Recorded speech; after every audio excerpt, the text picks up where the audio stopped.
come, all the joys of life we will again be able to enjoy.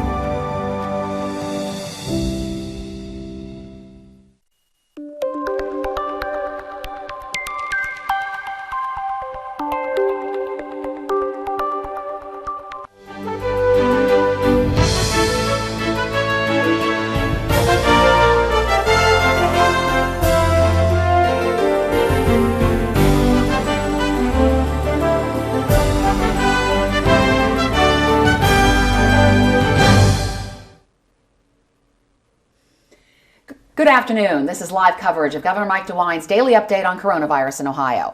I'm Karen Kassler, State House Bureau Chief for Ohio Public Radio and Television, in the studios of the Ohio Channel at the State House in Columbus. Thanks for joining us on the Ohio Channel's Facebook Live feed or tuning into public radio and public television stations. And this is potentially a very big day. We're supposed to get details on Governor DeWine's proposal to reopen businesses throughout the state when the stay-at-home order expires this Friday. My colleague Andy Chow is here. Before we start the press conference, let's go over, do we have some new numbers from the Ohio Department of Health? Just now, after refreshing the website, there are now 15,699 confirmed cases of COVID-19 in Ohio. That's based on a limited amount of testing. 626 probable cases. 3,232 total hospitalizations from the beginning of this pandemic, 712 confirmed deaths. That's 712 deaths confirmed by COVID-19 testing, with 41 probable deaths, bringing that total to 753. So 712 confirmed deaths yesterday, 687. I can't do math quite that fast, but that's about a 4% increase according to what I'm looking at here. And so the numbers are, and as they were, we didn't have press conferences over the weekend, but of course the numbers were updated over the weekend, and I was tweeting them out. The numbers appear to be going down, both the new deaths as well as the new cases. That's right. And what we are hearing from the health experts is that Ohio has seen the peak and that we experienced that plateauing effect, and that hopefully the health experts are saying that we're seeing a decrease. Now, in the number of hospitalizations, remember, this is something that's kind of hard to get. This is a stat that's hard to get. But the Ohio Hospital Association just sent us a list of the amount of daily hospitalizations for the past 17 days. And today, hospitals around Ohio are reporting a total of 1,065 admissions. So the admissions of people who are being hospitalized for COVID-19 is sort of hovering around that 1,000 mark, going down a little, going up a little, and that's been hovering in that area for the past week or so. And so today we're supposed to hear some more details about businesses and plans for them to reopen across the state. The governor has said that he will have very strict standards on that.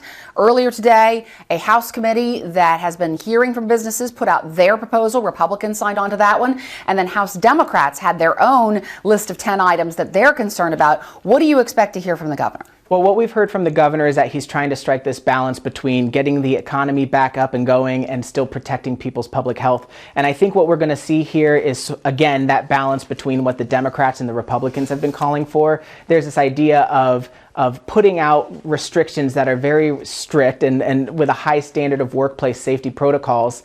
And what we've even heard is that even essential businesses, even businesses that have been open throughout this whole time, they also need to expect for things to get even a little tougher. I think maybe mandatory mask wearing, cleaning all surfaces, physical distancing. I think the state's really going to raise the level of the standards there. And I know that there have been concerns about how businesses that are considered essential and allowed to keep operating, how they're doing that. I mean, stores have been ordered to limit the number of people in those stores. They're supposed to be sanitizing and cleaning, but you'll hear stories about people going into stores and seeing more people than are supposed to be there. There's a kind of a question, I think, about enforcement, and if stricter standards are put in place, how will they be enforced? That's right. And I think the thing here is that there's a lot of sort of, customer awareness and people having to adhere to what the customers and what the clients want too. And what DeWine has said for a couple of weeks now is that he believes that there are people who won't want to go to restaurants unless they know that that place of business is doing everything that they can. What's been interesting is that the state of Georgia opened up its businesses a couple of days ago, and so we are kind of seeing that test balloon floating out there of how people are reacting and how companies are reacting. And what we're seeing is that even companies who are told that they're allowed to open are still not opening, either because they don't feel like they can still adhere to the proper protocols, or they just don't feel like it's the right time yet. And so these two proposals that came out earlier earlier today, one from Republicans on the Ohio House 2020 Economic Task Force that's been meeting virtually and hearing about all these businesses' concerns. We'll have to talk about that later because Governor Mike DeWine is now taking the podium. So let's turn it over to Governor DeWine.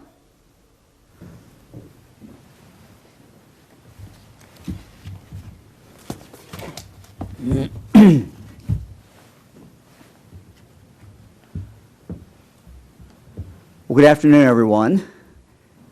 Hope everybody had a good weekend. Today I want to talk about where we've been, where we are today, and where we're going in the future in regard to our battle with COVID-19.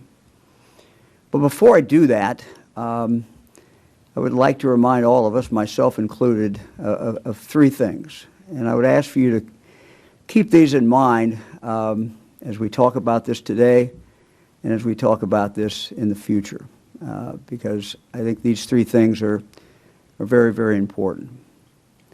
One, you have done an amazing job. Staying at home, staying apart, the things that we ask you to do, you have done. Ohioans have stepped up. And candidly, we are where we are today, where we can start going back, coming back, start getting the economy moving, start getting people back to work. We are here because of what you have done. It's mattered. You've got the job done. Number two, second fact. The coronavirus is still here. It is just as dangerous as it's ever been. It is still living amongst us. I was thinking about this weekend, and I thought back to when Fran and I were children growing up. Saturday morning, we'd go to catechism, St. Paul Catholic Church in Yellow Springs, and the nuns taught us. And I remember, it's kind of seared in my memory, the nuns talking about the devil, and the devil is roaming the world, searching for souls. I'm not saying that the virus is the devil. I've described it as a monster. But it is searching, and it's searching for bodies. And the way it does it, of course, is going from one body to the other. And many of the things that you have done, you have dramatically slowed this process. But it's still there. And the virus is still out. It's still in Ohio, just as dangerous as it was before. Third fact. The tools that we have had to slow it down, to break it from going from one person to another, are still the same as they've always been. We actually have a couple of new ones, but the essential ones, the most important ones, are still the same. What are they? Distance, distance, distance. Keeping that distance. Second, washing your hands. Third, the normal sanitation of surfaces and other things. And what I normally call a mask. I don't know if it's a true mask or not, but it's something to cover our face, a face covering. And these are the things that we have used successfully, and these are the things that we're going to have to continue to do as we start moving forward in the economy. I had a conversation, and first of all, I want to thank our business group. We had men and women from bigger companies, mid-sized companies, small companies, and asked them to come together and help us in coming up with the right protocols. And frankly, we've learned from things that have occurred with businesses that were allowed to stay open and some of the things that they have done, where they've done a really, really good job. But the person who headed that up was Frank Sullivan. And I had a conversation with Frank this morning, had a lot of conversations with him as this has been being put together, something that Lieutenant Governor worked on daily. But Frank said to me, you know, Mike, he says, the idea that we can't do two things at once in Ohio is crazy. We're Ohioans. We can do two things at once. We can get this economy moving back, at the same time continue to protect each other and protect our communities. So let's talk a little bit about that. And let me start with kind of where we are and what we've accomplished. And I want to talk, as you'll see some of these things I'm going to show you, they directly relate to getting us moving in May and getting us moving forward. So I'm going to start, Eric, if I could, with the COVID-19 statistics that we just got a few minutes ago. And I'll start at cases. As you can see, the total number of cases. But what I always look at is over here to this side. 5-day reported case average. So you go back in 5 days and look at what we've seen. What's that average? So let's start with cases. 5-day reported average, go back 5 days, 442. That was the average for each day. Last 24 hours, 362. So you can see we're going in the right direction, down. Deaths. Deaths are a lagging indicator. And so these are always far behind whatever else is occurring. In the last 24 hours, what was reported is the deaths of 25 of our fellow citizens were reported. The 5-day average, going back 5 days, was 29. Hospitalizations, again, something that I always want to look at. And these are things that I look at every morning. Last 24-hour reported hospitalizations, new ones, 54. 5-day average was 70. Again, that one is going in the right direction. ICU admissions, last 24 hours 26, 5-day average is 20. So you can see with these lines that what you have done has made a difference. Now we're not there. We haven't had 2 weeks coming down, but we're moving. We're moving in the right direction. And it's because of what you have done, and that is just so very, very important. Let me share with you something else. And remember, I've talked about May as a crucial month. We needed to fight this virus 2 additional things, besides what you have been doing. We need 2 additional things. We need to ramp up testing dramatically, and we needed at the same time to do the tracing. So I want to start with the testing. Remember last week we talked about, early in the week, I talked about asking Governor Celeste, former Governor Celeste, former Governor Taft, to come in and help us. They did that. They pulled together with our team. We were able to get an agreement with Thermo Fisher in regard to a problem that we've had and other states have had, and that is the inability to get enough reagent. That was a major breakthrough. Also, last week, the Manufacturer Alliance, specifically Road Dental, now we have come up with a method to consistently make a lot more swabs every single day. So those 2 things coming together, this is what May looks like. This is what our projection is. We'll start April 29th, that's this Wednesday, and you'll see at the top in white daily testing totals. And you'll see each week from then where we go. So April 29th, that week, we will be able for that next 7 days, daily testing at about 7,200 a day. That's significantly above what we've had. A weekly total roughly 43,000. The week beginning May 6th, we double it, 14,000. And again, you'll see the number doubling down below. That's the weekly total. We go to May 13th, we're up to 18. 18,000 per day. These are per day now.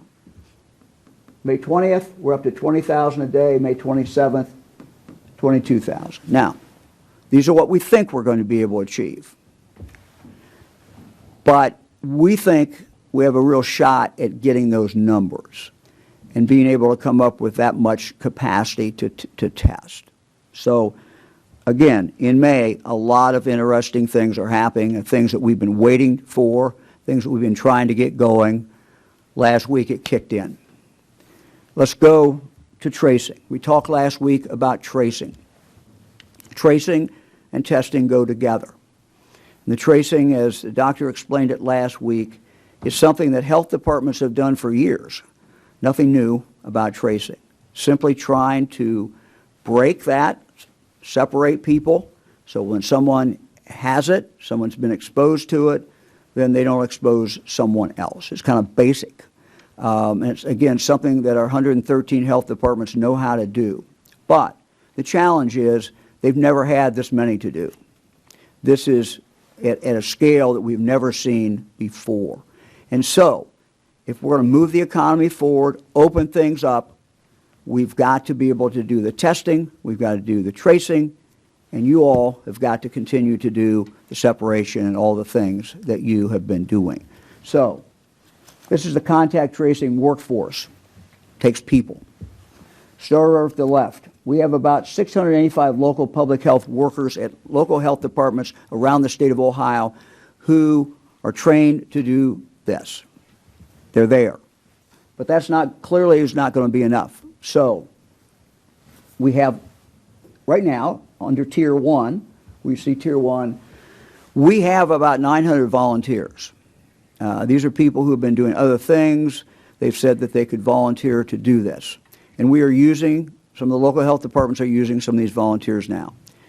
But we know that this could be with us for a year, 18 months, and that this tracing is going to have to be done over a long period of time. And so hiring people for the long haul is probably where we need to go.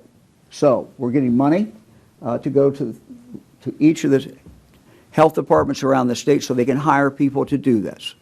We're going to bring in the training to train them. Again, this goes back to Partners in Health, the group that I told you about. They will come in and help us train these workers.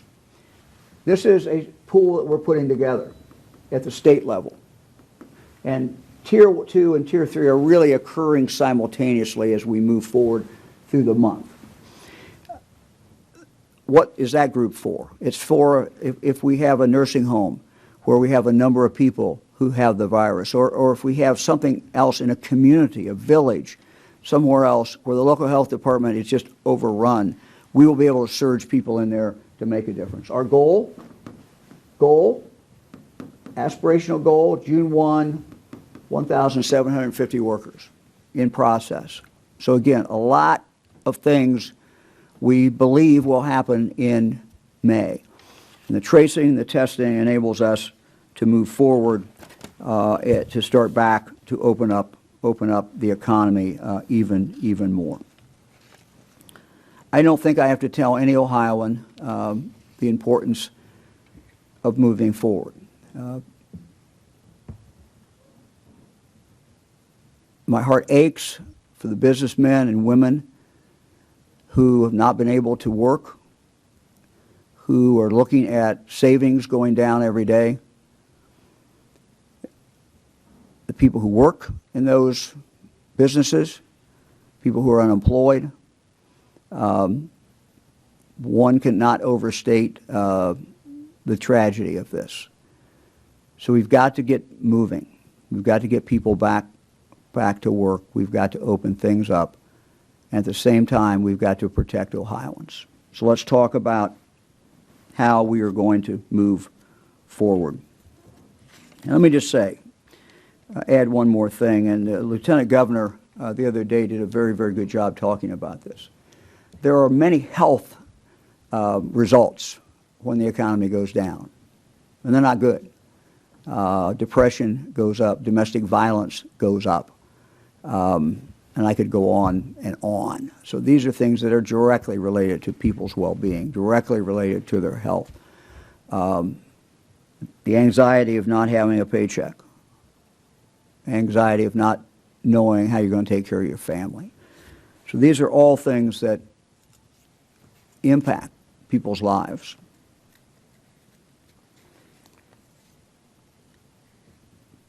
We've talked a lot about, and I know a lot of speculation in the news media and among people, when we're going to open this up, when we're going to open that up, what's it going to be? And those are all logical questions. But I think the most important question really is how we do it. Because if we do it right, we can provide as much protection as we can. There's always risk. Much protection as we can to our workers. Much protection as we can to everyone involved. And so the how is very important. Let me start with our first announcement on May 1. We're going to have a health care opening. I want to talk a little bit about why we had slowed things down at hospitals. On March 17th, Director Acton issued an order in regard to non-essential medical procedures. Why was that order issued? It was issued because we needed to make sure that as the virus continued to spread, that we had enough hospital beds to take care of it, that we had enough personal protection equipment for our first responders, our hospital workers, people in nursing homes, etc. And we also wanted to make sure that we were having the social distancing. Well, again, you all have done a great job. The hospitals are not full. We have space. Done a good job of the social distancing. The one area that is still not quite where we want it is personal protection. It's coming. We've stood up more sources in Ohio and other places. We've secured more of this. But it's not exactly where we want it. And that is the thing that we remain concerned about. But we have a team that works on this absolutely every single day to try to secure more of the personal protection equipment. Our order that we're issuing for May 1, all health procedures that can be done that do not require an overnight stay in a hospital, we will be able to move forward with those procedures, operations or procedures. And I would ask you to remember that under the old order, when surgeries were necessary, even if the person stayed overnight, those were still allowed. For example, and this is from the order that was issued before, a threat to the patient's life if surgery or procedure is delayed. Those have always been allowed. 2, a threat of permanent dysfunction of an extremity or organ system or possibly the spread of cancer. Those have certainly been allowed all through this. 3, pain. Someone has significant pain, and there's a procedure that can be done to alleviate that pain. Those have always been allowed. 4, the presence of severe symptoms causing an inability to perform the normal actions of daily life. So those have all been there. So we build upon those and then include any procedure that can be done where the person does not spend the night in the hospital. We also, dentists, veterinarians should also, beginning May 1, be able to be at full steam ahead. So all of this occurs on May 1. The only thing that is left is some elective surgeries, and as we see how we're moving forward and the availability of PPE, we will, when that time is appropriate, open that up as well. But this is a major change. And I know Dr. Acton will talk in a little bit about something that has occurred not as a result of our order, but something that has occurred because people have been afraid. People have been afraid to go to their doctor. People have been afraid to go to the hospital. And so, irrespective of these orders that have never blocked that, we have seen, for example, baby visits have gone down. Many things have gone down. And Dr. Acton is going to talk a little bit about that and the importance of kind of getting back in the game in regard to making sure your children, making sure yourself are having the appointments that you need. I want to move now to May 4th. May 4th, manufacturing, distribution, and construction. That will be opened up. As I said, we've learned a lot from businesses that stayed open. And some of the things that we have provided in this order, we've learned, frankly, from business. But again, it goes back what we're going to require of the companies that open up, and also any company that's already open. When these orders go in on May 4th, this will apply to any manufacturing, any distribution, any construction, whether it was open before or not. Again, what I think people should look at is how we are doing it. And we're doing it in as safe a way as humanly possible based upon what we have learned and what health experts have advised us. So let's look at that chart. In fact, before I do that, let me call your attention to this one. Because this one, COVID-19, responsible protocols for getting Ohio back to work. So these will, by and large, apply to any company that will be opened up under today's orders or future orders. And we've kind of done it, the goal, protect the health of employees and customers, their families, support community efforts to control the spread of the virus, lead in responsibly getting Ohio back to work. Protocols for all business. 1, and we've summarized it in kind of a little quote here, no mask, no work, no service, no exception. So every employee will have to have a facial covering. And again, these don't have to be fancy, but a facial covering is very important. Require face coverings for employees and clients and customers at all times. 2, conduct daily health assessments by employers and employees, self-evaluation to determine if that person is fit for duty. 3, good hygiene all times, hand washing, social distancing. 4, clean and sanitize workplaces throughout workday and at the close of business. And over here, limit capacity to meet social distancing guidelines. At a minimum, no more than 50% of the fire code. And it says here, use appointment setting where possible to limit congestion. Again, that depends on the nature, obviously, of the business. Take the following actions when a COVID-19 infection is identified. Immediately report employer or customer to the local health department. Work with the local health department to identify potentially exposed individuals to help facilitate appropriate communication, contact tracing, and shut down the shop floor for deep sanitation if possible. So these are kind of the basic principles. Wanted to put it on one page so people could just look at it, see it, pretty easy to understand. So these will all be up on our webpage, I believe, by 5 o'clock, 3 o'clock. 3 o'clock, I guess, they'll be up. So they'll be up on our webpage, and people can look at them. Now let's go directly to the manufacturing. And again, these are very, very consistent with what was on the more general slide that we just had over here.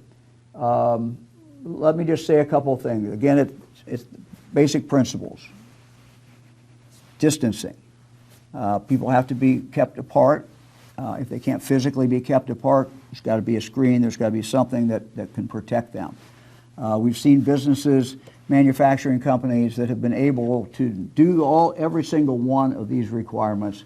Many companies that are out there today are actually doing. And again, you'll be able to look at these and up on the web page, and any manufacturing company who's looking at that May 4th date, distribution company, construction company will have all of that available. Let me also say on May 4th, general offices will be able to be open. This is the chart for that, or it will be in a moment. That's the, and I'll just call attention to several things on here, but to me the most important is companies have found out that many of the members of their office can work from home and be just as efficient.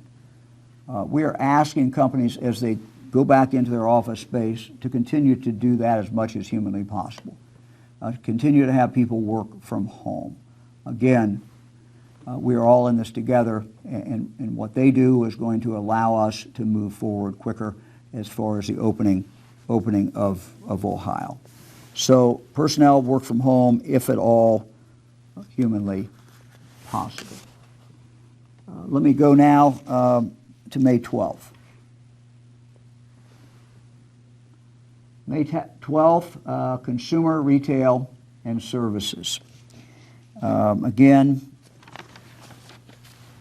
this will be up on the web page. It's pretty simple. It is one page, but maybe call your attention to several things that are in fact up there.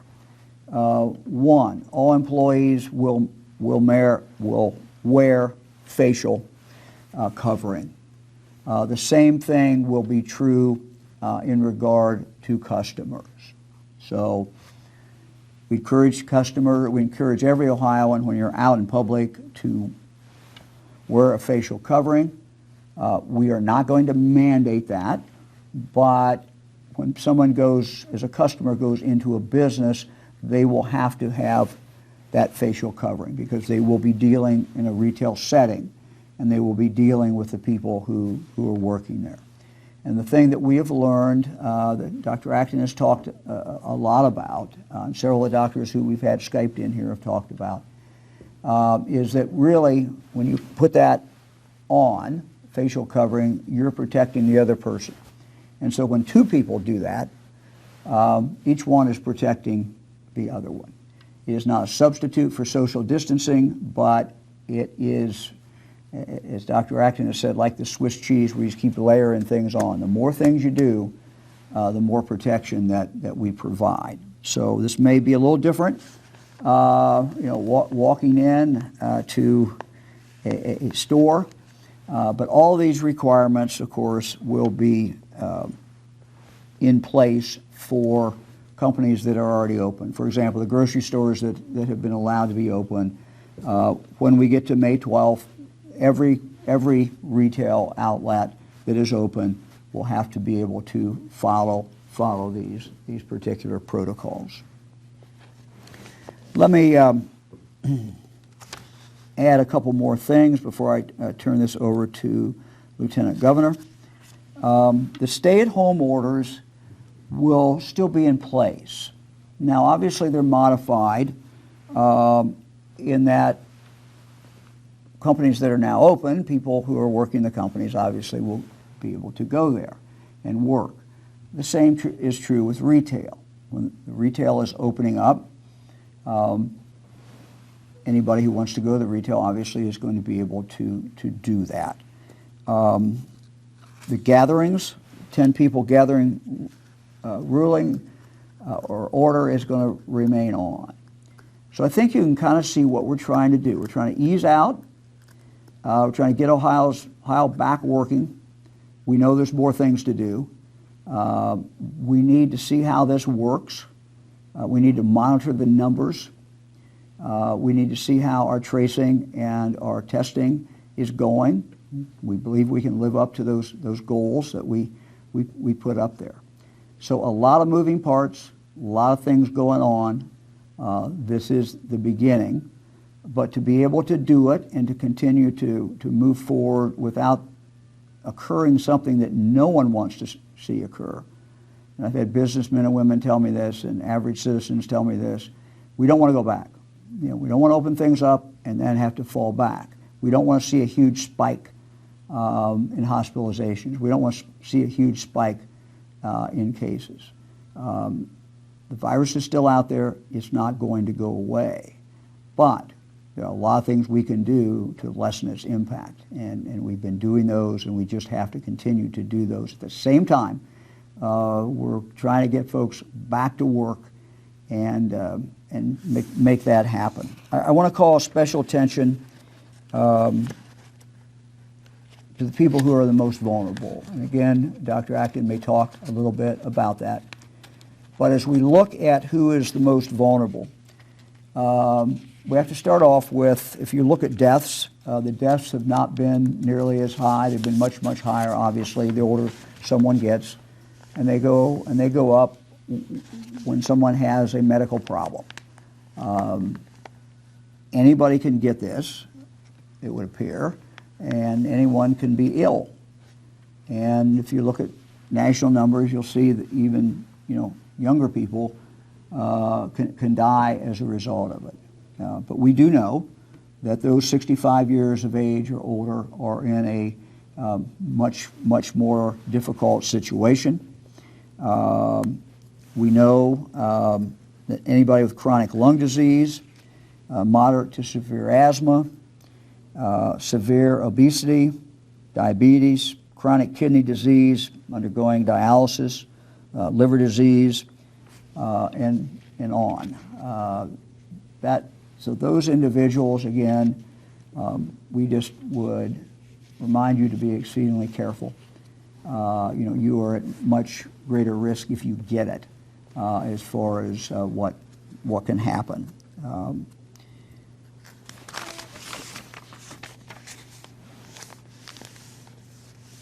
So again, let me thank Ohioans. We've gotten this far. We've got a ways to go. These are first steps. First steps in regard to retail, first steps in regard to moving forward with manufacturing, with office, with the medical side. These are things that we've been waiting to do. Because of what you have done, we are now in the position to do them. I know there are other things that all of us want to do. People want to get a haircut, get their hair cut. People want to go back to restaurants. And all those things we're anxious to do as well.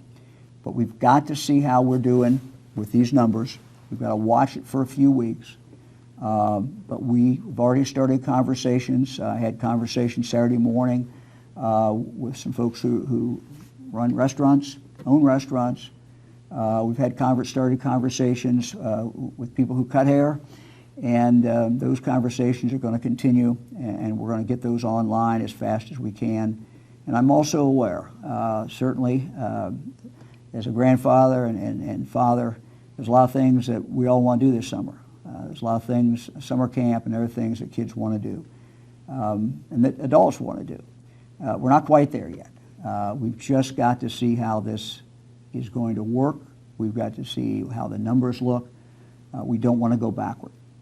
So one step at a time, but I think we were set for May to be a very good month as we move forward with the testing that we have, with the tracing, and with all of you doing what you've been doing. Lieutenant Governor. Thank you very much, Governor. Yes, I know all of those things are already on our list as soon as we leave here today to keep thinking about and figuring out what the best way is to think about them. I know that there will be a lot of questions about the specifics, and we're going to answer all of those questions. I just did want to take a moment, though, to just talk a little bit about the process and the thought process of all the people we talked to, because we've certainly learned a lot since March. We've learned lessons on how we can solve problems and everything from changing our habits to supply chains to new strategies, everything that goes into start from zero with a virus that nobody knew to figure out to get us to where we are today. It's been an amazing reaction from the public and the people of America and the people of Ohio to come this far in such a short period of time. The plan we announced today is really the best advice that we got from a variety of voices.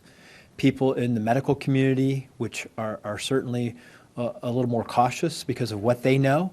People in the economic and the business community who are a little more aggressive because of the consequences that they know. And there were a variety of opinions. And bringing that together was an incredible challenge and balancing act. But the one thing I want you to know is that everybody's voice was heard, and the governor heard them. The governor heard them lots and lots of times. And we're trying to balance all of those voices. Many of those voices rightly expressed that the concern about the coronavirus is not going away, that it's going to be here through 2020 and it will continue to be a threat in our lives. We heard that a lot.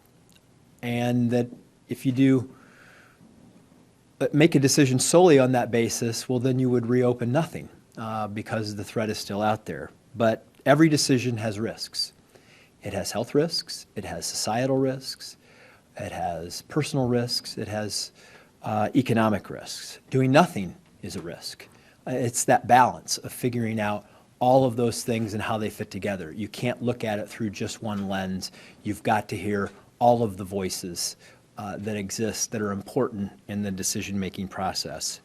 And as one of the doctors I often consult about this coronavirus, because we talk to lots of people, he regularly reminds me that there's not a lot of information about the virus and that there is no easy decision or no certainty with anything we do. But we also have learned how to reduce risk, and that's what the governor outlined. That is a risk management proposal that helps us reduce the risk of coronavirus in our lives. And those provisions in this plan are aimed at doing just that. The plan for opening your business or rejoining the workforce is one that is going to keep employees safe and their customers safer as well. The one thing that I like about where we are at this point in time is that we're not just sitting back, we're taking steps and we're fighting back.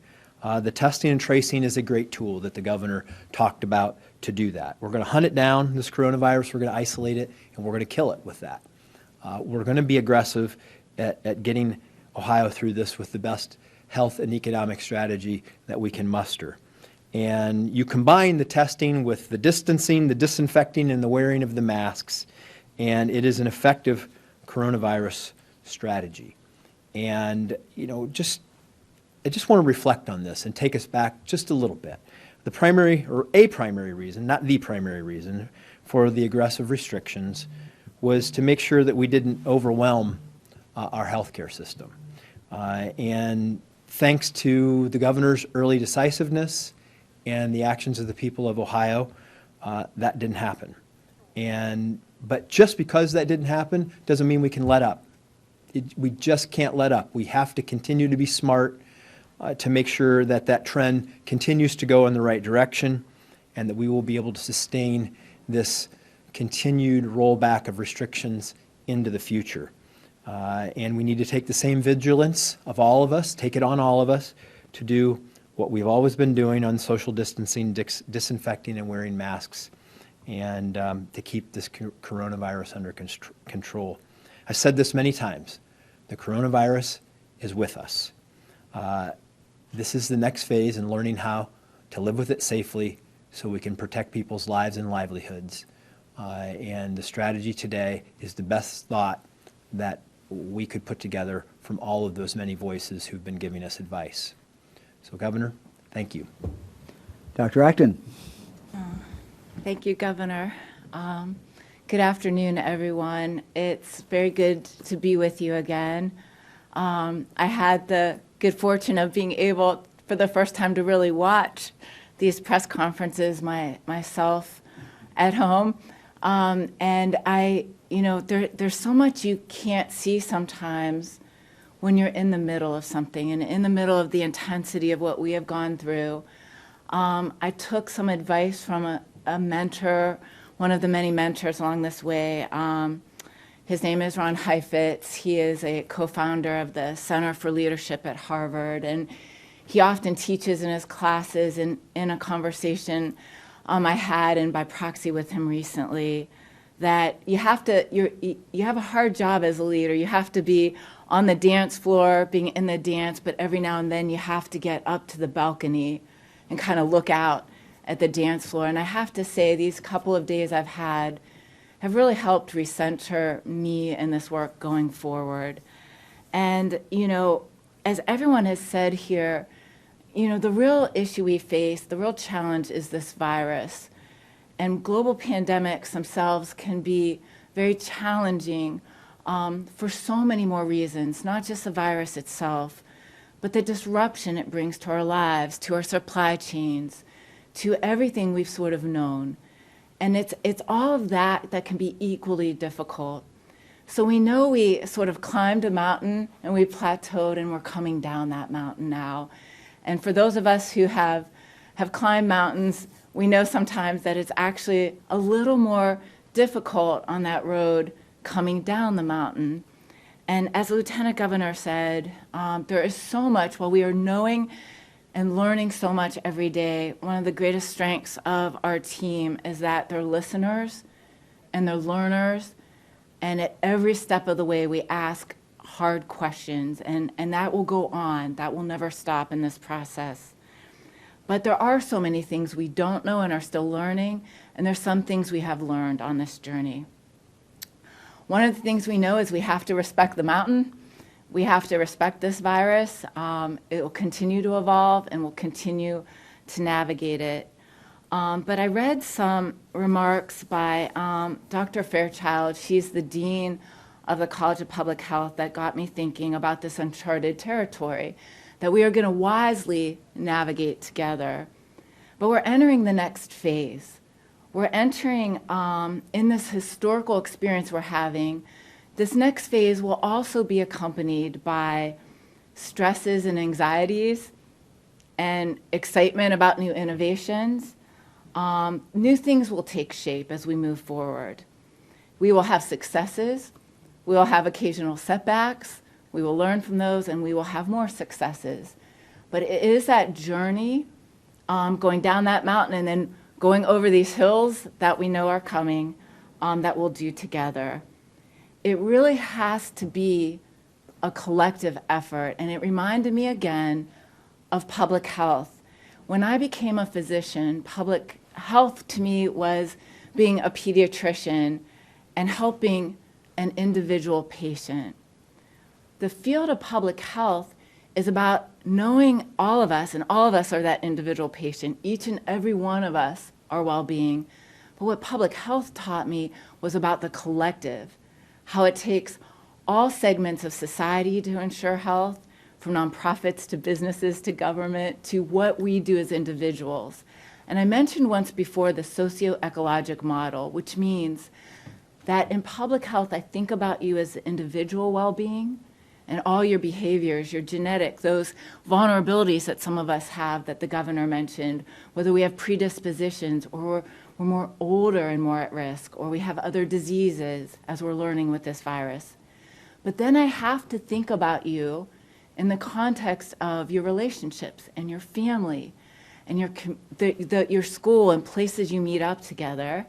Then I think of it in terms of the next layer, circle out, which is the institutions we all are, where we work, live, play, and making sure, as Dr. Ware showed you, that you're in healthy environments. Occupational health is part of health for that very reason. And all of that is then another layer out, are all the ways we build through our institutions and our policies that surround that. So your health and well-being is never a zero-sum game. It's never your individual health pitted against where you work. It's never just your health versus where you do your faith. It's all you. It's all you in the life you lead. And so for me, public health really is about all of those things collectively.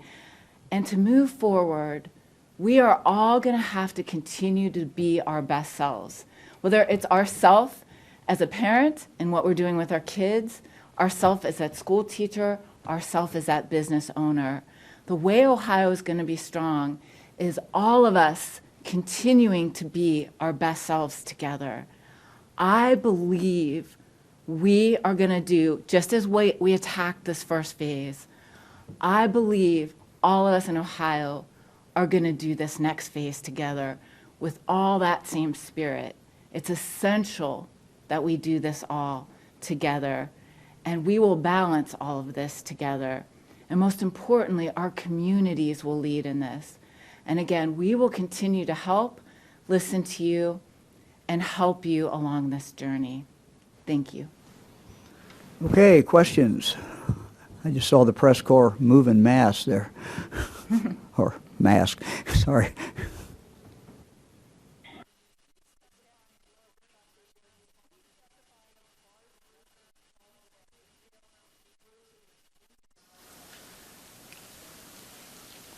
None of the above. Look, I talked about restaurants as we move forward, hair salons as we move forward.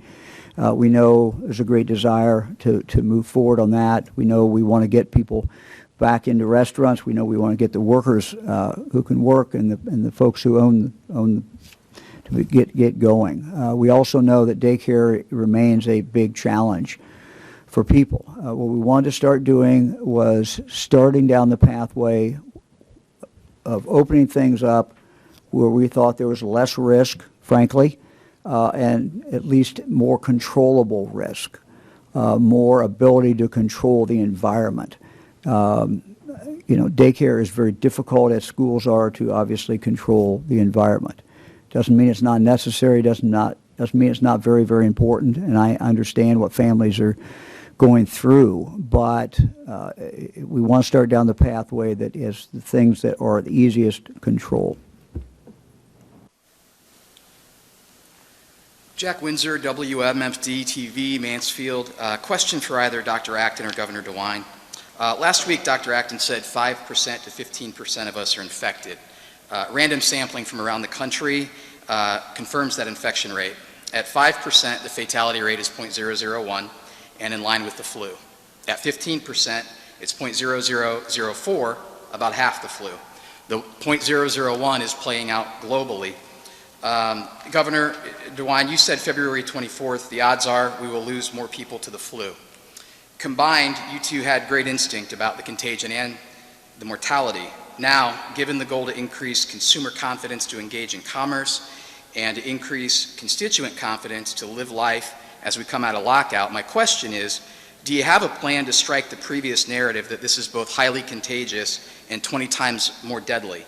And is there a plan to get people confident that it is highly contagious but has a low mortality rate so that people get out of fear? And what does that plan look like? Okay, I'm going to let Dr. Acton deal with the medical side of it. Look, it is contagious. As we find out more about it and we find out that it is more prevalent than we thought, more people who would test positive but don't show the signs, that to me indicates that it also is more dangerous because people, it would appear at least, that people can be infecting other people and they don't know it. The person who's the host does not know that at all and has no reason to take precautions. Obviously, the other person does not know that at all. What we put together is a plan based upon all the information that we have about how dangerous this is, but we also know it's dangerous not to have people working, and we know there's social consequences, there's medical consequences, there's health consequences, and so we're trying to balance the two. We think we've come up with a plan in May that starts us back pretty hard at it, and the plan would be, as long as we're not seeing numbers that are horribly alarming, very alarming, we will continue down that pathway. But we are still losing, as you saw. We're losing a lot of Ohioans every week, and that's probably going to continue. What we don't want to see is just a massive spike in that. Dr. Acton? Yeah. Well, thank you for the question. And I think one thing that is important for us to remember is at each step of the way, we're going to learn more and more about this virus. So what was known, say, on March 10th, and what we knew, and each time we say something or make a decision is in the context of that date. So let me tell you what we know now about mortality.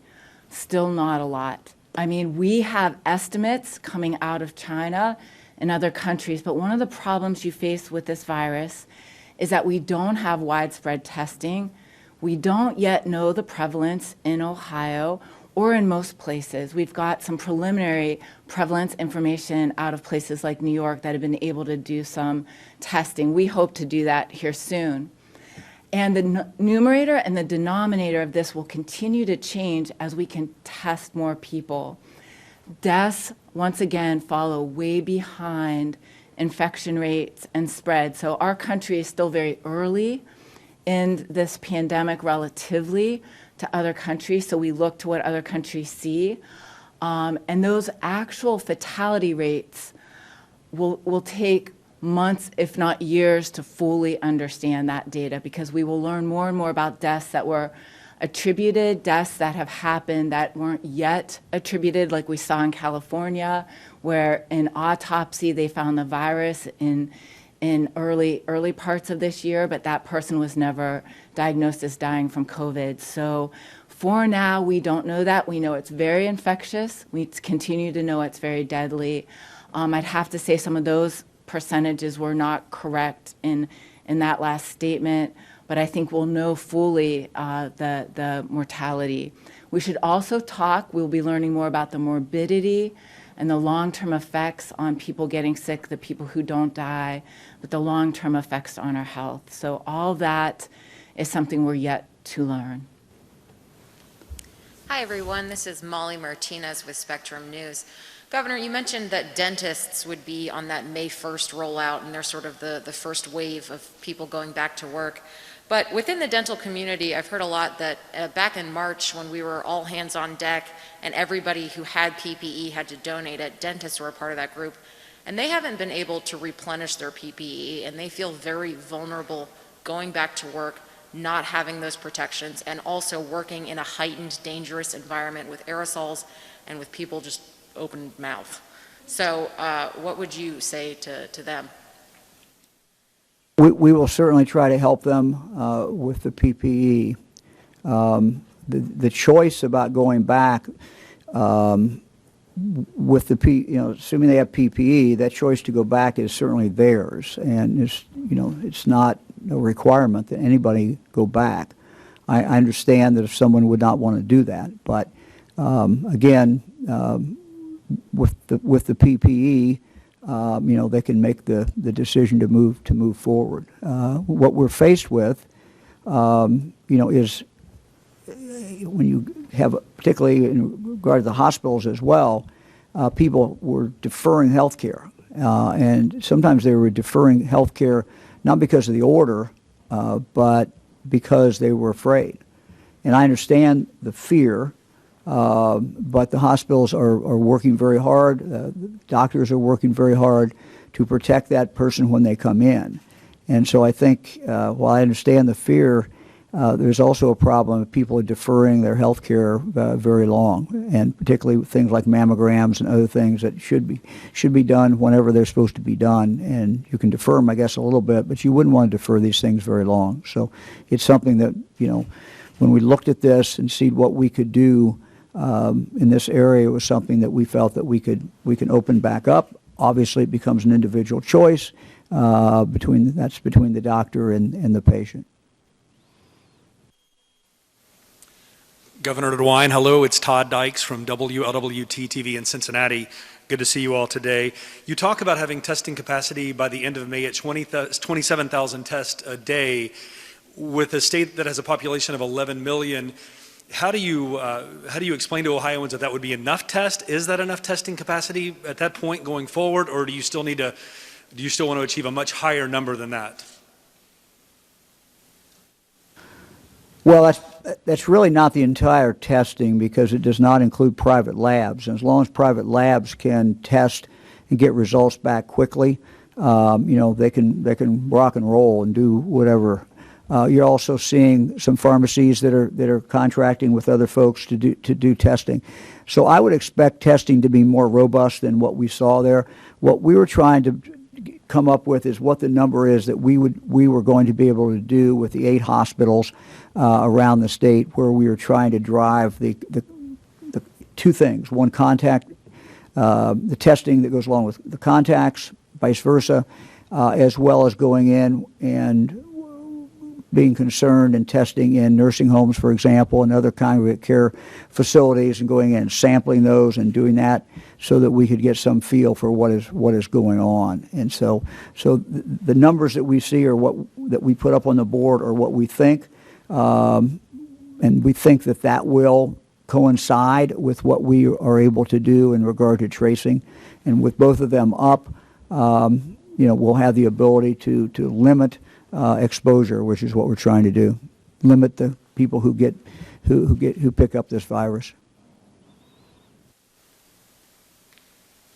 Hi, Governor. Kevin Landers, WBNS 10 TV. When you woke up this morning, how confident were you that this plan that you outlined today would not backfire? And for Dr. Acton, do you think that the stay-at-home order in any way conflicts with your own medical advice you gave earlier about 14 days of seeing cases decrease? Thank you. Well, I'll go first, and then Dr. Acton can go. As Lieutenant Governor indicated, we're pretty good listeners. I think all the members of the General Assembly have my cell phone and my email, and so I've heard from a lot of them. But I've also heard from just average citizens. And so, we've consulted a lot of doctors, we've consulted a lot of different experts, but ultimately the decision is my decision, and I take full responsibility for the decision. With any decision, there is risk. Whatever we did today was a risk. Doing nothing is a risk. Doing nothing and let the status quo continue is a risk. And if we'd done that, the big risk, of course, is our economy continues to go down, and all the bad things that go with that, all the social indicators and medical indicators that go the wrong way, that has to be factored in. So when you make a decision like this, there's no easy decision. You try to balance all the things. What we had going on, fortunately, is number one, Ohioans doing a magnificent job. They got us here. Number two, we now have the testing. Number three, we now have the tracing that's being ramped up in May. So it seemed the time that we could start down the pathway. We will be criticized from some people who say we shouldn't have opened up at all. We'll be criticized from other people who understandably, and they're both understandable opinions, but other people who would say, some will say we shouldn't have opened up at all. Some would say we didn't open up enough. And I understand that. To the best of my ability, I think we've found the sweet spot. I think we've found the spot that is most likely to cause less damage, more likely to cause good. But it's a risk, and I fully understand the risk.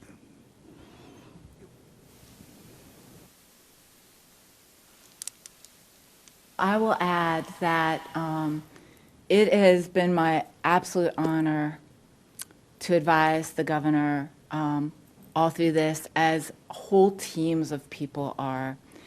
And what we have to remember here is that the entire country is trying to figure this out the exact way. And prior to this, there was no roadmap. In doing this, we've looked at every piece of advice. There's something called a roadmap to recovery. It's a guide that was put together for all the governors facing these incredibly hard decisions, that look at all the best evidence from all the best folks in multiple sectors. And there isn't one exact right way forward. And I know that's a hard truth for people, because we want there to be a right answer and a right way. And that's why I have always advised the governor to weigh all of these things, which he is. And I can't tell you enough, when you're an ordinary person, as I was a year and something ago, you just can't imagine how much has to go into this. And it just, again, it makes you humble, and it gives me great pleasure to serve someone who has to make the hard decisions. But the truth is, we need to, as the governor has done, layer this and go slowly in a measured way as he is trying to present, make moves, that's my dimmer switch, and being more surgical. And then we'll learn from that, as will the entire country and world, and we'll make adjustments. We'll have to do audibles. We do all your planning for the game, but you get up to the line and you're going to see what plays out, and the governor will continue to make those decisions and lead us through. And so we'll do that layer by layer. We have better and better data all the time that we'll use to measure it. We'll work harder on testing, harder on PPE. We'll build up our contact tracing, and we'll do all those things, not one thing, but all of it to the very best of our ability all at once. And we'll rely on you at home, because we've been saying stay at home. I've been thinking a lot about healthy at home, because we still want to limit our movement. We still want to stay 6 feet apart. We still want to selectively go out and do those errands. All those things will continue to matter and add up. And as we add more and more essentialness to our lives, and we try more and more things, we still have to keep doing that together. That's our individual role. And each business person, we've been giving the best advice we can to businesses about how to do it. And I see them all rising to the wanting to do that well. And it will take all of us doing this and walking this journey step by step together. So I hope that we realize this is a journey, and we're on the next stage of it. Thank you. Hello, this is Ben Garbrick with ABC6 and Fox 28. Governor, I wonder if you could elaborate on some of the businesses which will not be reopening right away, like gyms and restaurants. Can you give us a sense for, if everything goes according to plan and we do not see a spike in cases, how quickly might some of those businesses start to reopen? How large of a sample size of data do you need? Are we talking weeks, potentially months? I don't think we know. I wish we knew. I wish I could tell people. I wish I could, open everything today, and I wish we could come up, if not that, come up with a roadmap with dates on it. But we really can't do that. What we've tried to do is come up with things where we could get more people back to work at the same time protecting those people. I mean, it's a question of protecting employees. It is a question of not seeing this spread. So, it's almost like on a continuum. Who can you protect? Who can you get back to work with the least risk? Understanding there's always risk, but within a controlled environment, you can make it safer. So, a company, for example, that can enforce the 6 feet, that can have the mask, the facial covering, you do the sanitation. That's one environment. When you move, obviously, to retail, it's less control. You certainly can control some things, but it's less control. It's more contact. Great desire to do hair, and I fully get that, and we're going to get there. But again, you're talking about very, very close contact with two people. Even if they have a mask, even both have masks, it's still very close contact. When you talk about gyms, again, a lot of people together becomes a group of people. So you can just kind of walk through each one of those, and it's not I don't think it's an exact science, but when you talk to the people who study this, how things get spread, they can kind of give you a continuum. And so we really started over here with things that we can control. We're going to end up over here. And of course, the last thing that comes in is when you have mass gatherings. And unfortunately, these are things we love. These are concerts. These are ball games. And there may be, I'm not ruling out that you couldn't figure out, at some point you can't figure out a way to do a baseball game, for example, or a football game where you have people spread out and you do, a lot of things. But so we're not ruling anything out, but that's sort of the continuum as we go forward. I'm going to let the Lieutenant Governor, because he was worked on the task force. I don't know, John, do you have anything to add to that? You know, it is, the best way to explain it is that the businesses that are allowed to be reopened, they can meet the protocols. We know that they can do this and create safe work environments. They've proven that they can do it over the course of the global pandemic. Maybe many of these businesses have operated global operations and have said that you know, look, you follow these protocols, we can do it. But when you start having that close interaction with people, that's when all of our health advisors get very nervous about exacerbating the spread. And if you do all of this at once, it's hard for them to know exactly what the cause was. So when you stage it, you get a feel for how successfully you can do these things, and then as you build confidence, then you do more. But hopefully, look, this all along, the compliance with what the governor is asking people to do that lowers those numbers, make sure that the next thing comes sooner,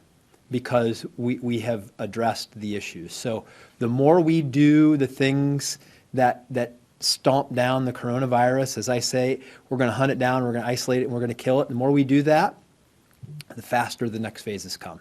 I would just add, maybe to state the obvious, that you know, every business is different. If you look at retail, we can envision a retail business that we have gone into that probably doesn't get, you know, a lot of floor traffic. There's space, and you know, you could say, well, that's less of a risk than some other retail. And you know, what we went through was a situation where we needed to keep open the essential ones, certainly on food. You got to have food. But what we've seen is that, you know, the grocery stores have really developed a way of doing things. I mean, the one-way aisle. I'm not sure that's something I would have figured out, but some of them figured it out. And so we've learned from those things. That's how you keep people apart. So, you know, each business is different. We think by, you know, setting this date for retail, that we're going to be able to get some small businesses back in the game. We know they've been out a long time. We know they've been hurt. We know some of them tragically may not be able to come back at all. But we think by setting this date, they can start planning and they can start moving forward. Hi, this is Jessie Bellmer with the Cincinnati Enquirer. My question is, if you're a worker who's at one of these places that is reopening and you might have an underlying condition, and you're concerned about kind of choosing between your health and your livelihood, is there any kind of recourse or protections or options for you? Well, first of all, we would hope that the employer, if at all possible, would try to make arrangements for that valued employee who, for maybe the next year, we don't know how long, but for a period of time that won't last forever, you know, is at a higher risk than some of the other employees. And so we would hope that some of this gets worked out. We know that things don't always get worked out, but we would hope that, you know, that would be the first thing that could take place. But yeah, these are, will there be difficult decisions? I'm sure there will be some difficult decisions. I could add something to that. I know that the White House guidelines call for a phased-in return for work, and they talk about accommodating vulnerable individuals as part of the third phase. And so we're encouraging, and this is what the business folks who are a part of this. We want to encourage people, businesses, to make sure that the environment's comfortable for their employees. That's why we have all these safety standards.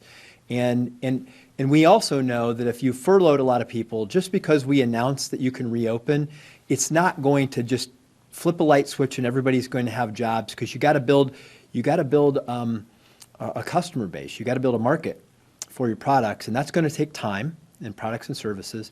And so we encourage employers to phase individuals who may have health issues or are in those vulnerable populations, to phase them in last after we know that this is working, that we're defeating coronavirus, and we can create an even safer environment for them. So I think businesses we were just asking them to keep that in mind as they're making these hiring decisions. Adrienne Robbins, NBC4, and my question's for the Lieutenant Governor. Obviously, we're going to see quite a few Ohioans go back to work over the next few weeks, which is great news, but I'm still getting quite a few emails, as I think many people are, from people who haven't seen any of their unemployment benefits and have been applying since March. What would you say to somebody who's headed back to work and never received the assistance and now feels like they're kind of being left behind? Well, as we've discussed on many occasions, the folks at the unemployment compensation system at ODJFS are continuing to ramp up. Your question gives me an opportunity to provide a little bit more color to this. So far, 446,000 Ohioans have been serviced through the unemployment comp system. They've paid out $1.24 billion in benefits. And for the individual that you described who may be headed back to work before they get their unemployment compensation, they're still eligible for that compensation from the date that they were first deemed eligible for it. So it will get backdated. If they go and take a job, they will be compensated for that time period. That's how the system works. But we're continuing. They now have 1,657 employees out at ODJFS. I know that they cut the wait time down on the phones to 14 minutes, which I look at these metrics, and these are the kinds of things that I want to see. It's still not where it needs to be. That is still not, anytime somebody is not getting through, it's not acceptable to us. We can continue to urge patience. We know that the system continues to improve, but it's not serving everybody adequately. But to that person you talked about, continue to seek your application, continue the benefits, if you're eligible for them, will be on the way and backdated to the point that they were first eligible. Question for the governor. Jim Province with the Toledo Blade. Governor, did you consider a more geographic approach to your reopening rollout, given that some areas of the state have seen fewer cases? And is it wise to treat the entire state the same way? Well, we certainly did consider a geographical approach. I know that was suggested earlier this morning as a possible way to deal with this. But we are all in this together. Having 113 health departments make separate individual decisions, I think would have been a disaster across the state of Ohio. I think people would have been confused. You could do this in one health district, and you go right next door, and you could do something else. So while I'm a great believer in local control, I've consulted a lot with mayors. I've consulted with other local officials throughout this process. I am going to continue to do that. I've talked with legislators a lot, and I understand. Like I said, I'm a big believer in local control, but the thought of having 113 different decisions made on every issue as we go across the state of Ohio just does not make any sense. And so if you were doing one thing in one district and then somebody lives 2 miles over in another one, them going and doing that in one area, it would be total confusion, and it would cause a lot of people to be moving around. So I just don't think it would work. John, I've talked about this. We've talked about how to do this and what possibility. Yeah, we've heard those voices. Jim, I grew up in Northwest Ohio. If you have one standard in one of the surrounding counties and a different one in Lucas County, where Toledo is, you're just going to have people from one county going to the next county, and I think I'll turn to Dr. Acton address this. That's the exact opposite of what we want to see happen, because then you're starting to mix populations, and you can't isolate the coronavirus, which is the whole concept behind testing. Dr. Acton? Yeah, this has been a very good question that we've discussed amongst my peers, and you'll see this discussion rising. And I think it's a matter of timing. I think we can see now that we're so interrelated, an outbreak anywhere affects somewhere else. And so we have to look at this globally, because when you think about travel as we move forward, that will be an issue, and we can't avoid that.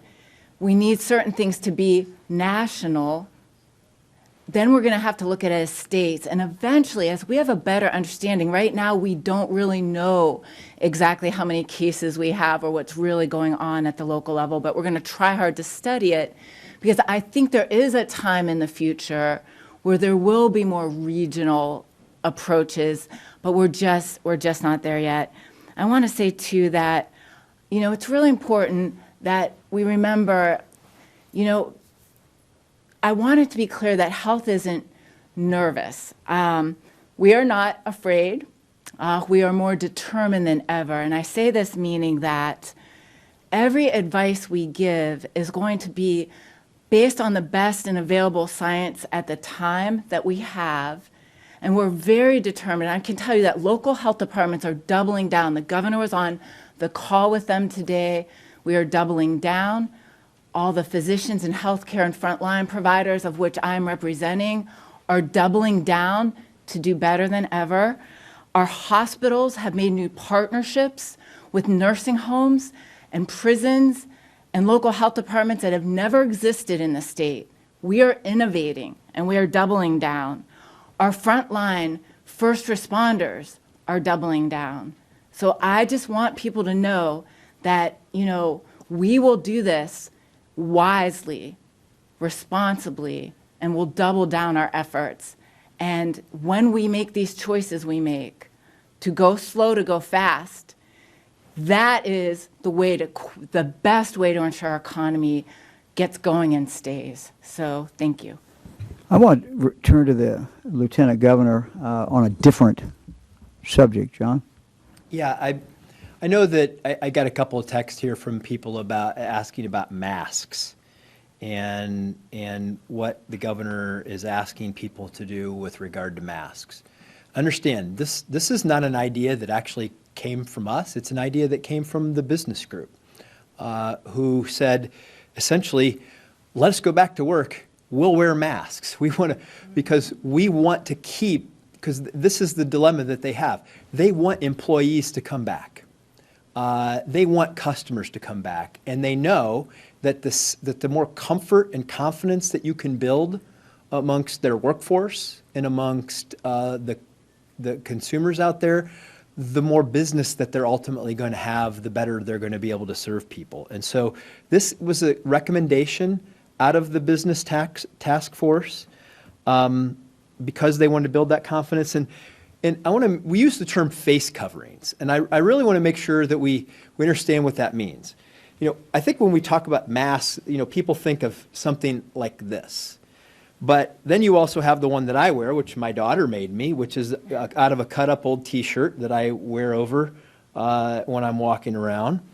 But I also, last night when I was home, cut up an old T-shirt, took a safety pin, and just pinned something over my nose and over my mouth. You can use a bandana. It's really just something to cover your nose and your mouth is what the recommendation in the order is.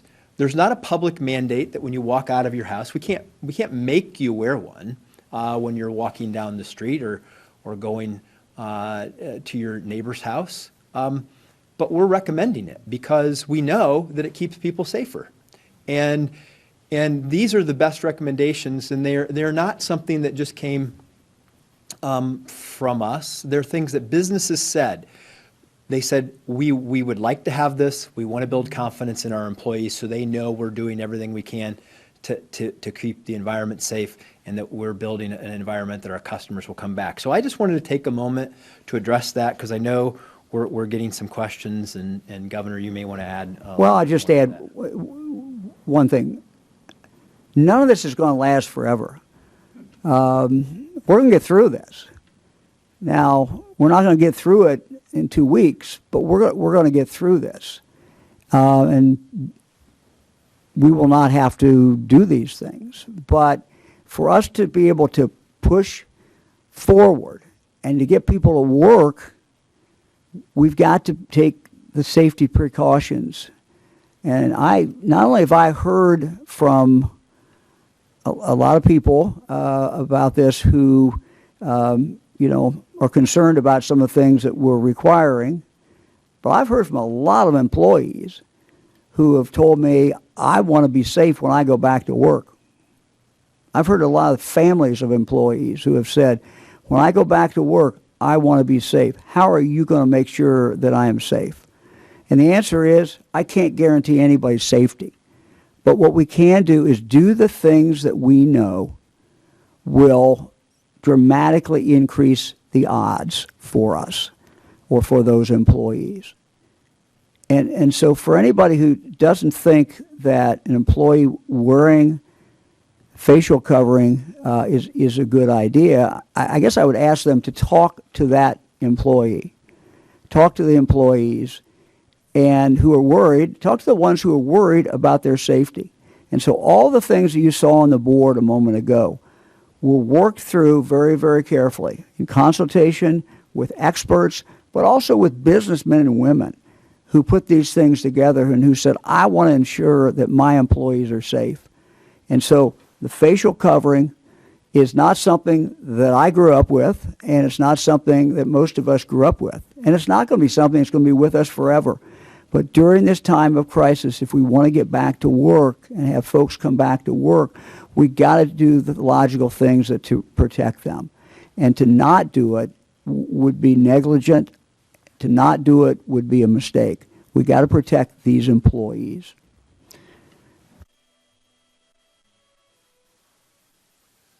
Good afternoon, Ben Schwartz with WCPO in Cincinnati. Governor DeWine, we have been getting a lot of questions sent in from parents of young children wondering what their summers are going to look like. I know you started to roll out your plan today, and with the emphasis that we're taking it very slow for an important reason. But I want to ask if you've had any conversations about opening things like pools or summer camps with a decreased number of people there. We've certainly looked at about everything because we hear from people, and I've gotten texts, emails about summer camp. People who run summer camps, people who send their children to summer camps, and we've not really made a decision on that. And I wish we could. We've got to see how we do at this stage. And we've got to, what I would just advise anybody who runs a summer camp or anything else, start thinking through how you would be able to do the social distancing. And, obviously with children, it is not particularly easy. But if there's ways to do it and have that child get the benefit of doing what they've been doing in the past or what kids have been doing in the past, that would be a good thing. We're just not ready at this point to be able to make that decision. And again, we got to see how this works and kind of take this one week at a time. Hi everyone, Aran Hami with WLIO in Lima. My question is for the governor and lieutenant governor. If we could return to the face masks, face coverings once again. Many on social media right now are saying that they think this is ineffective. How are you recommending to the businesses to enforce their rules within the stores, and how they should go about people who are refusing to wear them inside their stores? Well, Dr. Acton talked about the effectiveness. I mean, we've talked about this a lot up here, and it's more, my understanding, it's more you're protecting the other person, and the other person is protecting you. So if a clerk in a store is wearing it and the customer is wearing it, then they're protecting each other. Ultimately, it's going to be up to the store, to regulate that. Ultimately, beyond that, of course, is the health department. But look, we're not about trying to make things onerous just to be doing it. We're trying to be able to protect people. And so what every person who I have talked to who understands the science behind this says is you do the social distancing, and if you add in that both people or all people have some facial covering, is you dramatically increase your odds of not getting a virus if one of those people happens to be shedding. One of those people happens to be contagious. You're just significantly increasing your odds. And so we have a small environment or maybe a bigger environment in the store, depending on the size of the store. But it's not just for the protection of the person who's wearing it. In fact, it's more for the protection of other people. And if you require in that setting, in that business setting, that both parties have that, then you've added to that protection. I will add one thing, and then I'll throw it to Dr. Acton to talk about the effectiveness. But this is the feedback that we got from businesses when we were having this conversation. They said, we want him because we want to go faster. We want to get through this. We know that this is an effective tool so that we can slow the spread. And they also are worried about it and they like the idea that we require it so that it's not necessarily on them to do it, because they don't want to have flare-ups in their own businesses. Because they know in many cases that if that happens, then they're going to have to shut down, or it could spread and it could be very disruptive. So many of the things that we're asking in here are already being effectively done in businesses that are operating, and those are the best practices. That's what they encourage that we do, because we all just want to get through this. And these are the temporary things, as the governor mentioned, that we can do to get through this so that we can, move on to a less restrictive way of living. Dr. Acton? Thank you. I want to agree with all of that. I think we want to empower you as an individual to have the tools you need, and we're trying to help businesses as well have the tools they need. And, this mask is, again, I feel people's pain on this one, because I'm one of those people that has a fan going at night and wants lots of air movement. And so, in other cultures, this has become a symbol of courtesy to each other, care for each other, because, they realized, having gone through a few of these epidemics of similar viruses, that this made a difference. And so we know this is the science is showing that it makes a difference. It is an asymptomatically transmitted virus, so I might be carrying it and not know it. And what I do might affect somebody else who doesn't have the opportunity to go back at work, because that worker now takes it home to a spouse who's already sick or a child who's already sick. So this really is going to be one of those collective things that I myself have to keep putting it around my neck and reminding myself that what I'm doing is bigger than me. It's for all of us, and it's helping us move forward and move our economy forward.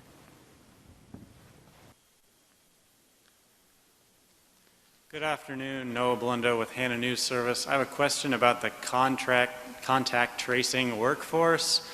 First, the numbers you specified, were those in addition to the local health workers and volunteers, or inclusive of them? And then what kind of clinical skills and language skills and other skills does someone need to be able to be part of this workforce?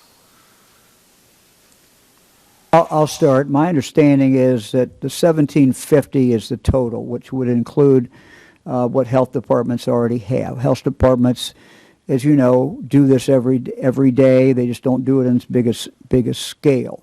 So we'll add to that. They will hire more people. We will have some people to surge in, and so that's where the 1,750 will come from. As far as the skill set, I think it's important that the people who are hired have the ability to communicate with the communities that are impacted. So if there's a language situation, if a community has a number of languages spoken, then the health department would certainly want, and we would want, people who could speak those languages if possible.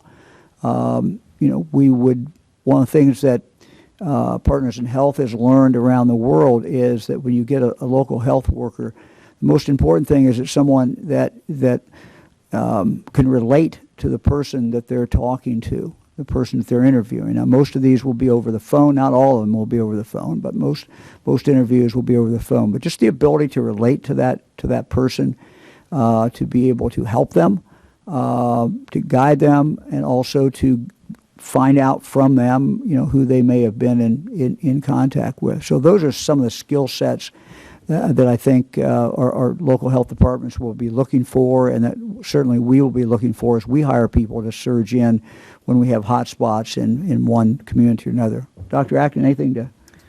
I would just add that this sort of disease investigation is something that is going on all the time for all sorts of infectious diseases, from TB to measles outbreaks. And so our local health departments are very skilled at this. But it has always involved a wider range of people and talents, and we also have always used community health workers in our health departments in various capacities. So what Partners in Health is doing with their program is a very specific training, a just-in-time training, where you can help folks expand that workforce, but be very specifically able to take that skill set, but meet people where they're at, and be, again, a trusted person to talk to. I can tell you that my experience of this field over 30-some years is that people love talking to someone. They love knowing maybe that they were at risk or had been exposed, and they love the help in what to do next. Talk to your doctor. Here's what you should look for. Here are the symptoms. Call us if you need help. So this is a helping thing, and people really experience it this way. It's been going on all along, but as we know, as we get about and move about more, all of us will come into contact with people more, and therefore, it's just a volume that we've now estimated is greater than anyone has had as a workforce prior to this. And I'm very excited about it, but I'm really excited about it meeting everyone where they're at. That's so essential in this. We don't want to leave anyone behind. Thank you.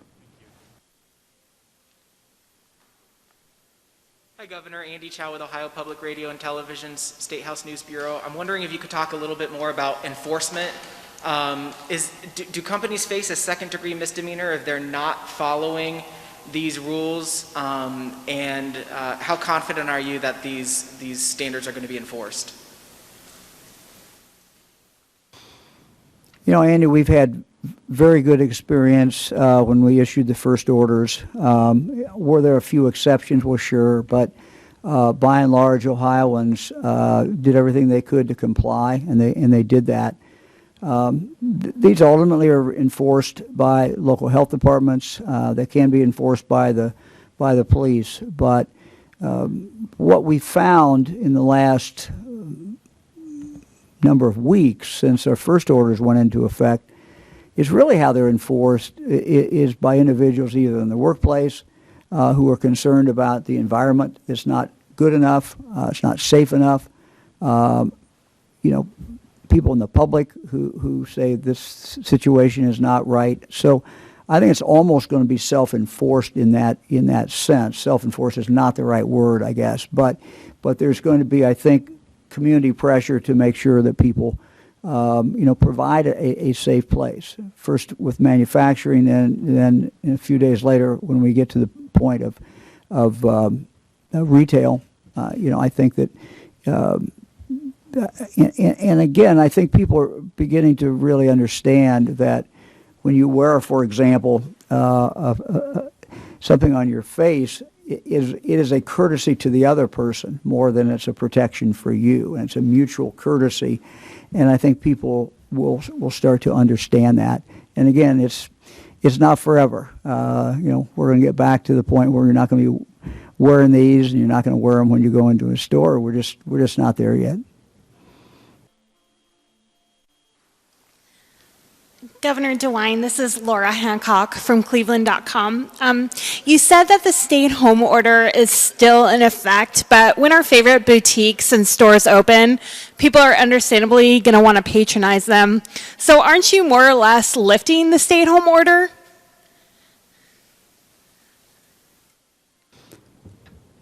Well, I think that if you look at what we're really asking people to do, we're asking them to do pretty much what they've been doing.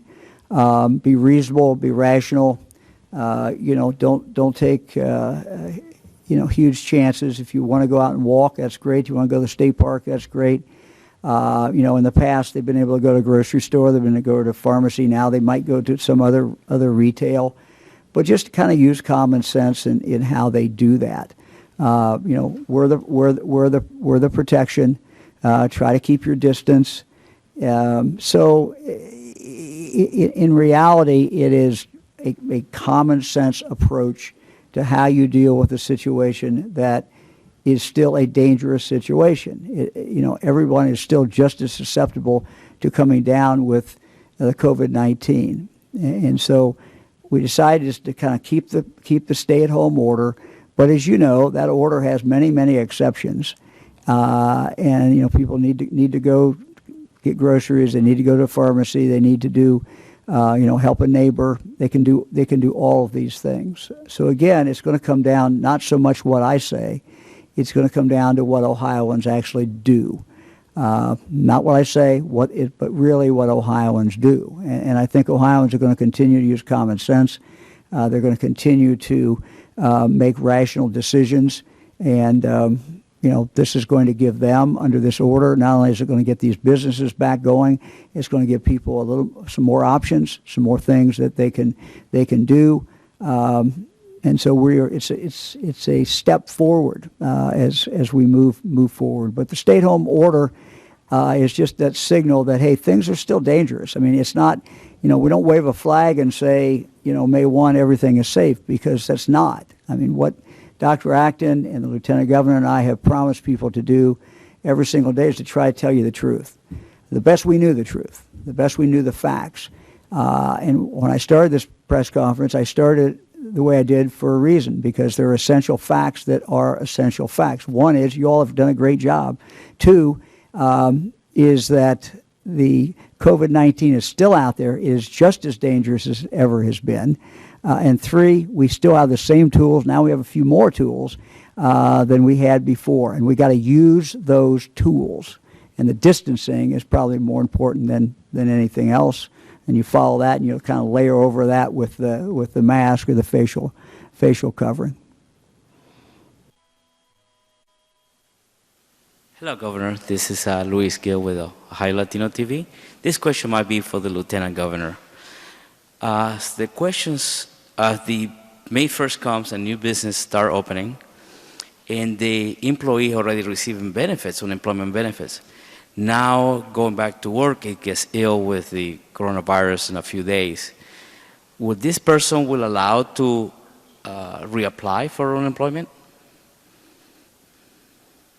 And that person will self-quarantine. Okay, I'm not sure I heard your question correctly. I'll try. I think what I heard is that you're saying, if somebody goes to work on May 1, could they still be eligible for the benefits that they didn't receive earlier? Is that correct? No, if they go back to work and they get ill through going at work, and then... Yes. If they go back to work and they get ill, that's been the policy all along, and the policy will maintain that if your employer sends you home and you don't have a sick leave policy or benefits, which I believe most employers can and should provide you in those cases, because the reason is they shouldn't want you at work. If you get ill, your employer shouldn't want you at work. They should want you to go home immediately. As a matter of fact, they're required to do that under the order, to get you out of there, to get you home, to get you medical care if that's the place they need to go. And under our order, you would be, if that was going to be a sustained period and you didn't have benefits through your employer, you could apply for unemployment compensation benefits until you got well. And so, those are the rules as they are now. Those rules won't change as we go forward. Sir. Good afternoon, Governor. Randy Ludlow with the Columbus Dispatch. A couple of things. You face a lot of pressure to reopen more and more quickly than what you authorized today, including some of your Republicans saying, reopen everything Friday. How easy was it to hold out against that pressure? And what's the rationale of waiting 2 more weeks to open retail? Well, the rationale for waiting 2 more weeks is we're layering it in. We don't know the impact of doing one thing, and it takes a while to start seeing that. So if you layer these things in, then you can move forward, but we hope we'll not be in a position where we have to fall back. I talked earlier, Randy, about kind of the continuum, and every business is different, but in general, in a manufacturing situation, for example, or construction, or most construction that would be outside, you have the ability to control the environment. Retail, you can control the environment, but it certainly is in a closer situation. And I think most people, when they put them on the scale from the safest to the not as safe, with mass gatherings clear over here, would probably put the retail like in here. And so we wanted to delay it a little bit, but we also knew that there's a lot of business men and women who really, really, really need to get back and start opening up. So it's a balance. It's the balance that we've been dealing with on, everything that we do. Ohioans have done a great job. I think now, with the fact in May that we have the testing, more robust testing, and more tracing, those two things put together makes May, and the fact, as you saw on the data, that we're going down in most things, hospitalizations, for example, made this an opportune time to do it. But the virus is still out there. Yeah, it is still killing people. It's not going to go away. And we know the more we open up, the more, as you and I talked about last week, the more you open up and the more contacts you have, no matter how careful you are, the number of incidents of cases is probably going to go up. That was part of your question. I don't think I answered another part. Was another part of the question, Randy? Still, a lot of people, including fellow Republicans, calling you open up everything immediately. Obviously, you disagree with them.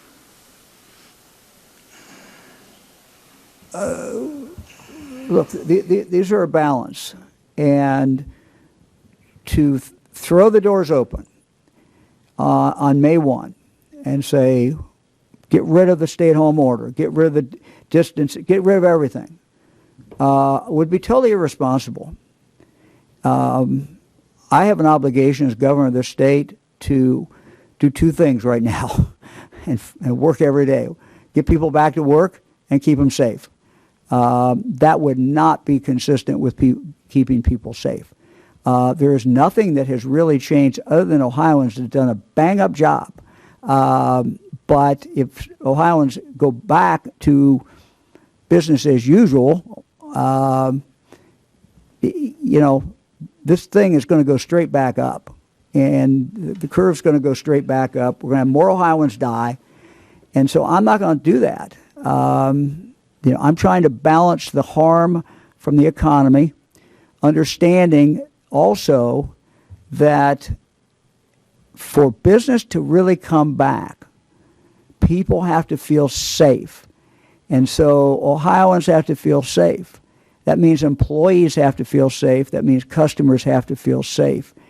The way we are doing this today is the best guarantee that we can have that Ohioans will feel safe, that they can start back into retail, go into the stores, that there's protections there in place for them, and that they can go back to work, and that their employer has got rules, regulations, standards that really has been put forward by the business community, but the best practices that we know of so they can go back to work. That's how we get Ohioans back to work. As my friend Frank Sullivan told me a couple hours ago when I was talking to him on the phone, he says, this idea that getting people back to work and protecting people's health, they're diametrically opposed to each other. He says, that's crazy. He said, we can walk and chew gum at the same time. We can do these things. And I'm convinced Ohioans are. I have confidence in Ohioans. I'm optimistic about our future. But I'm not going to be reckless about it either. That's the last question for today. Hey, wow. All right.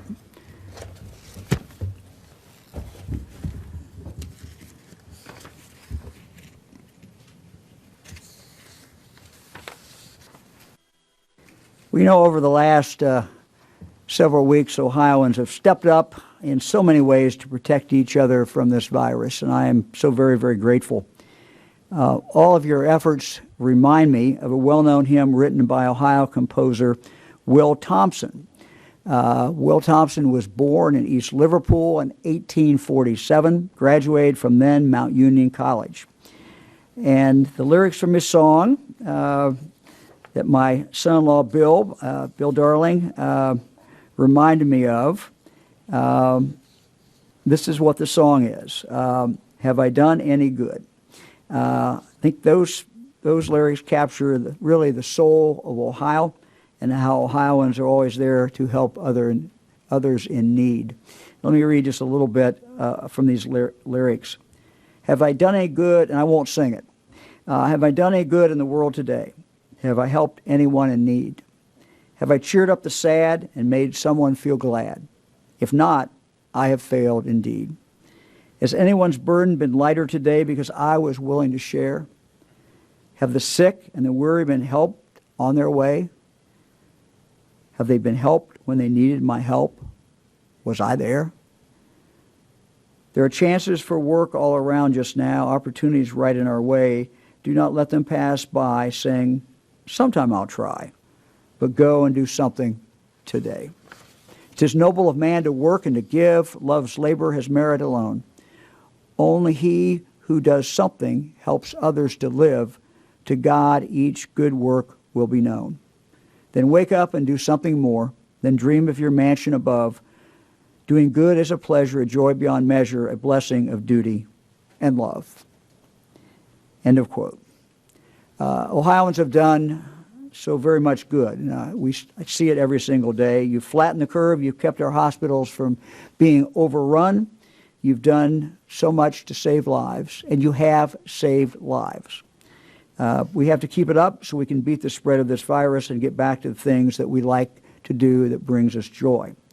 The Columbus Zoo and the Wilds are two of my favorite places to visit, my grandchildren and our children.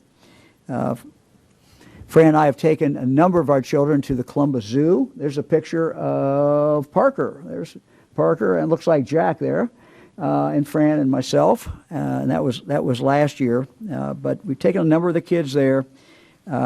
Columbus Zoo and the Wilds, of course, are closed right now. But the animals are still there, and let's take a look at the video.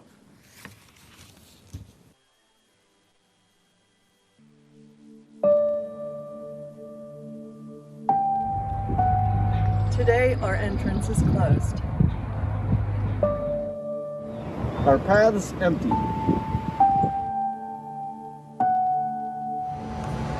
And our public spaces quiet.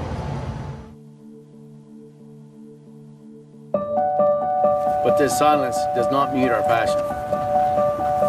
And we're reminded of something that is core to who we are. We have a responsibility to care for one another. And our zoo is not just about the incredible wildlife. It's also about the people. Our community. And our planet. We are all connected. And we look forward to the day we can all be together again. Sharing meaningful experiences. Creating memories to last a lifetime. While touching hearts and teaching minds. Until then, remember that we are all in this together.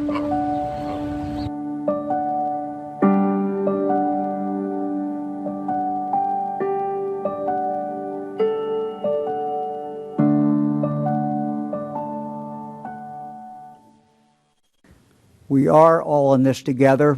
Thank you all for what you have done so far as we continue on this journey. Stay strong, everybody. We'll see you all tomorrow at 2 o'clock.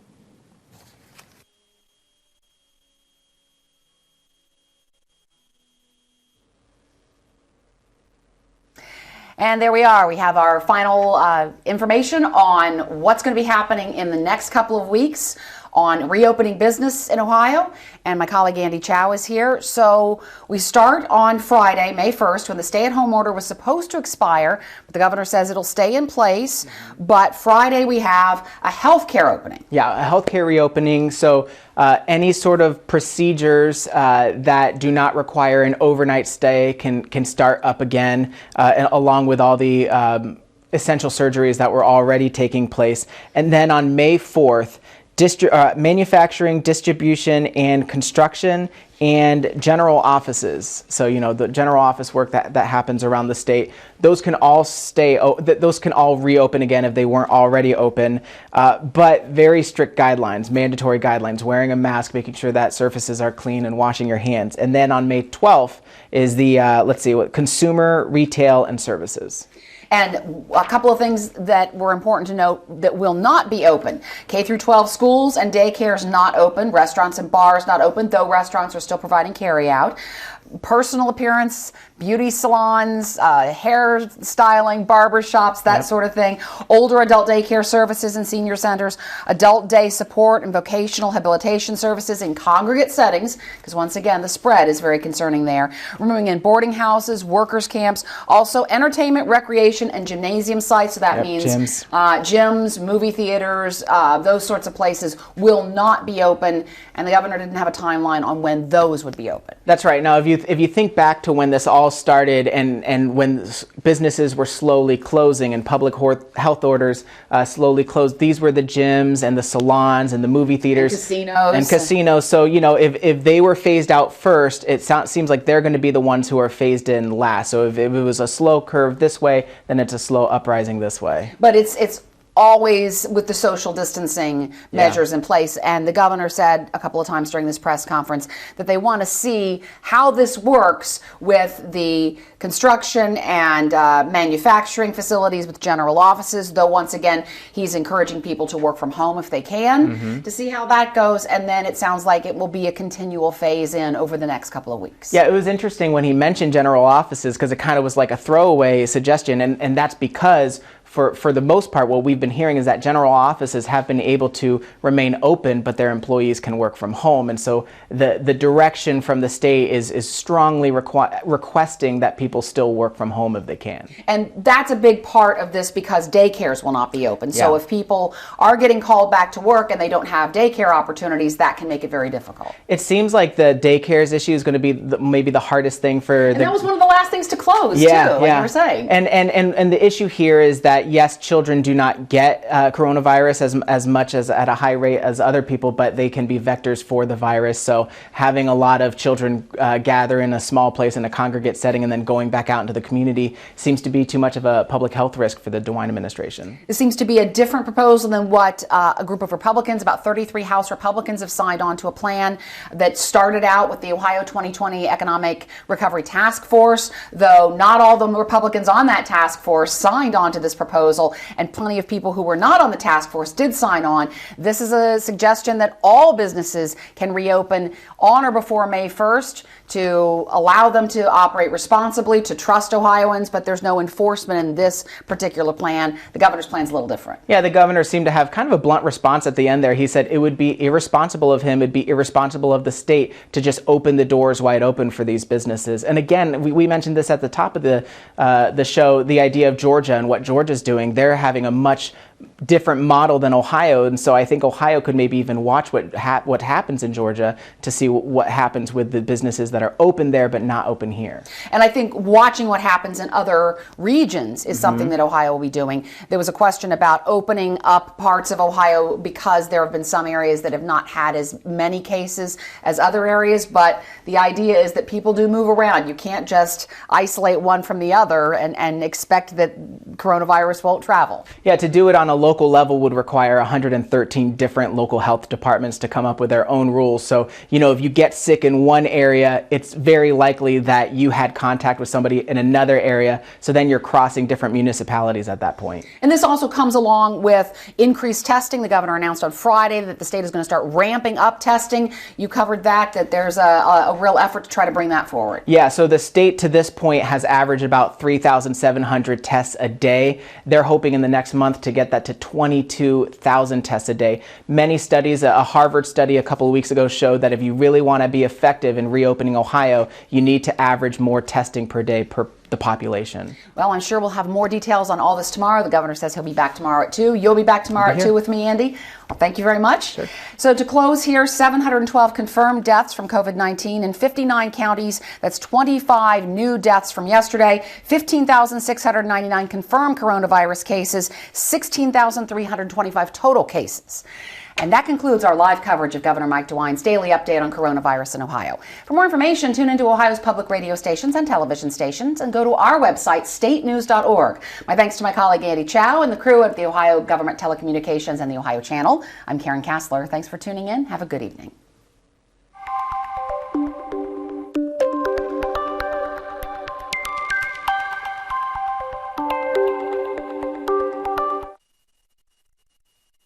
I'm Dr. Amy Acton, Director of the Ohio Department of Health. I know you have a lot of questions about coronavirus, so please call our hotline. The number is 833-4-ASK-ODH. Hello, I'm Ohio Governor.